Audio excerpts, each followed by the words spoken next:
here we go. 10 grams of salt. Incorporate it into 500 grams of flour. It could be bread flour, it could be general purpose flour. Doesn't really matter. The results will be slightly different, but I'm sure you'll like it either way. I just get it mixed up.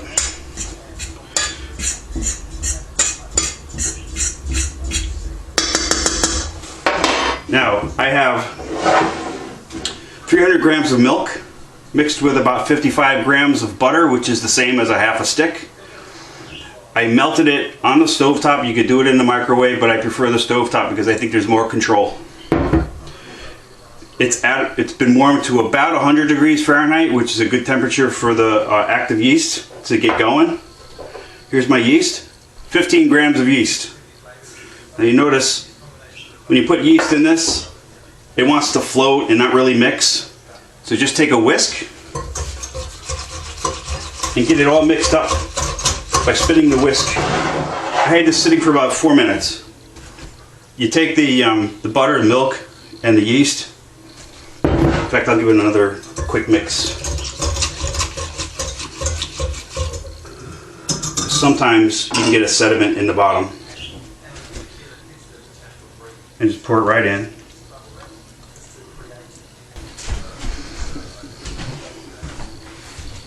Alright, now to get this dough started, you need a fork. That's all you need. I like to turn the bowl as I'm mixing it, and you'll see it start to firm up, get thicker and thicker.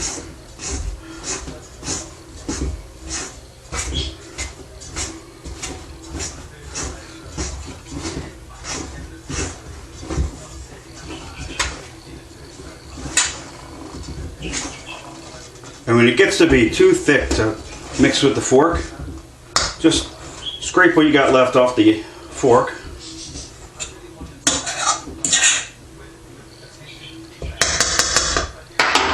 And then with your hand in a cup shape, you're going to turn the bowl slightly and just pat down the dough. Get it all together. And then as you go, get under it. Pick it up a little bit. You'll notice that my hands aren't a mess from doing it this way. And that's one of the reasons I like doing it like this.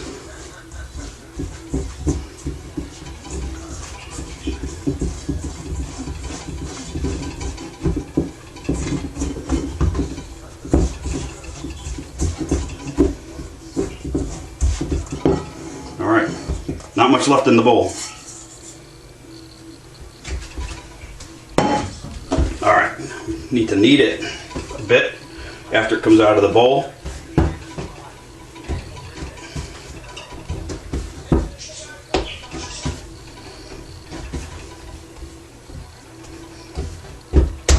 It's a little on the sticky side, but that'll go. If you really need to, you can add some flour if it's on the sticky side.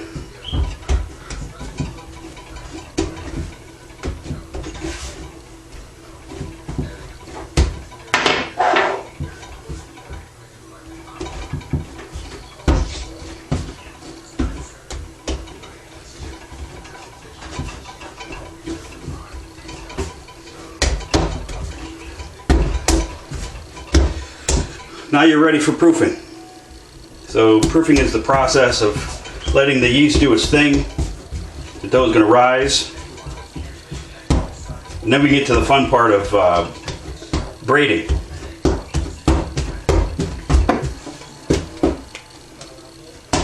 So the way I like to proof the dough, I get a towel. I got a spray bottle here, but if you just ran this under your tap and then wrang it out really good, I've done that too and it's worked. But I prefer to control how damp the towel is with spray bottle. And the reason I'm doing this is because if I just wrap it in a towel, what tends to happen is the dough gets this crust on the outside. And when you go to knead it, when you do your braiding, you're contending with parts of the dough that's a little crusty and other parts that are soft. This keeps it consistently soft, even on the outside. So before I lay the dough down, I'm going to have another towel go over it. Otherwise the dough will stick to the bottom towel. So you have a dry layer, and then you have a damp layer underneath, which kind of contains the moisture in the dough. Throw the corners over the top, and then come back in about 45 minutes. So I'll see you in a little while.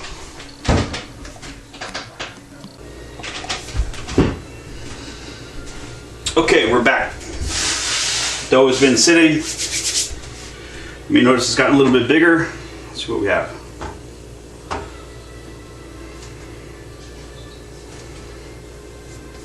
Not bad.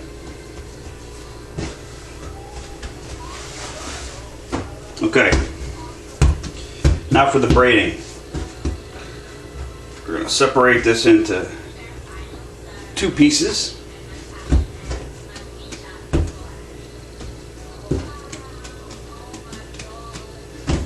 Roughly the same weight, same size. Alright, set one aside. And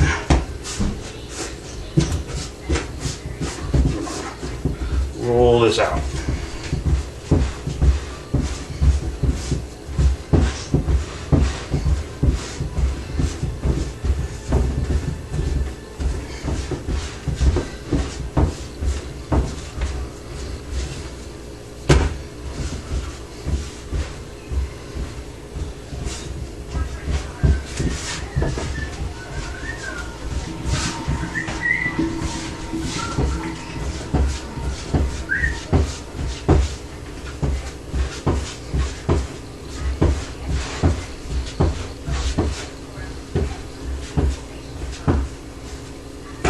We got one.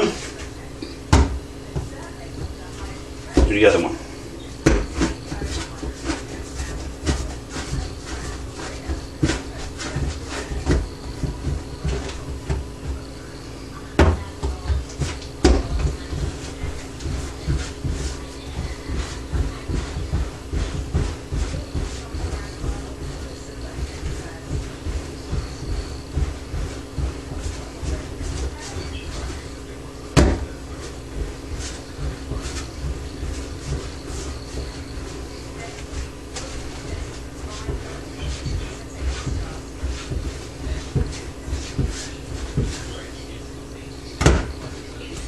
All right, make a cross.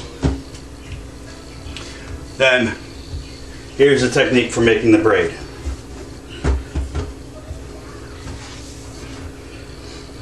Bring my left hand over the top.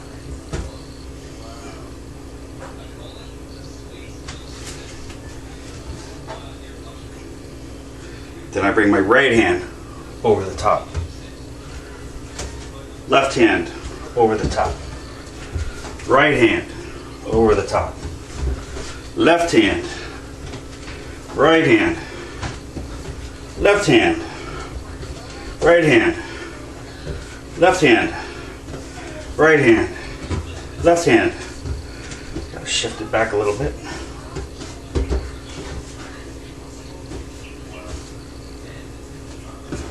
When you get to the end, now, I haven't figured out how to fix this yet, but when you get to the end, you always end up with not all the ends being the same length.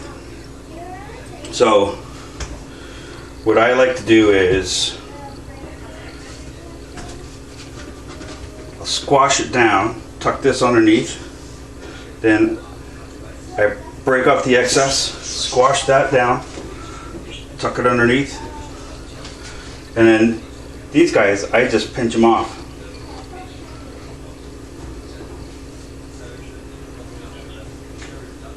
Tuck it in, bring this down, and there you have it. And very often, what I end up doing is taking this bit here and then making another one, a smaller version, that's just for me. My reward for being the baker. So, anyway, I'm going to turn the camera off for a second while I get set up to put this in a pan and get some egg yolk on it.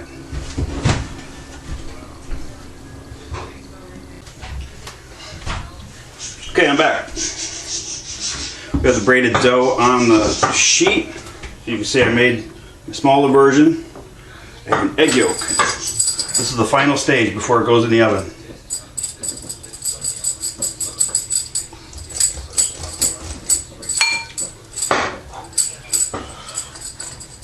Because it's braided, it's a little easier to miss some spots compared to the regular loaf of bread. Try and get in there and get between all the little spaces and crevices.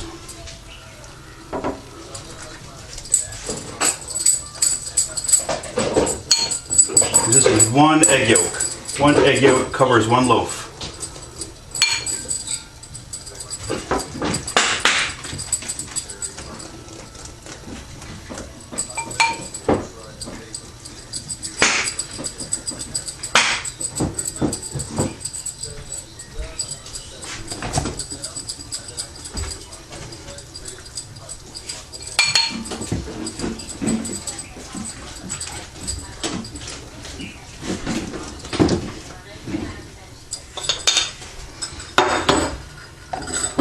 Alright, it's ready for the oven. You don't have to preheat. Throw it right in the oven at 350. Turn the oven on the same time you put it in there, and then set your timer for about 20-25 minutes, and then have a look at it.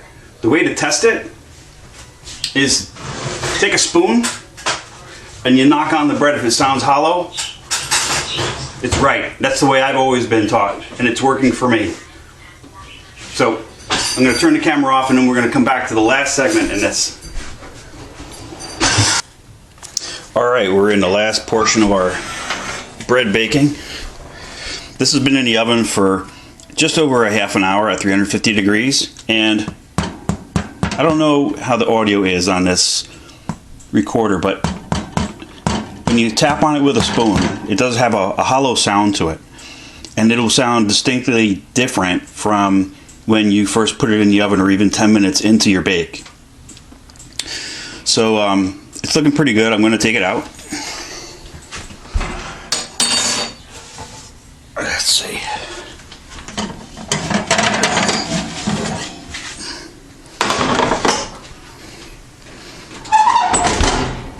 There. Maybe I can make that sound again.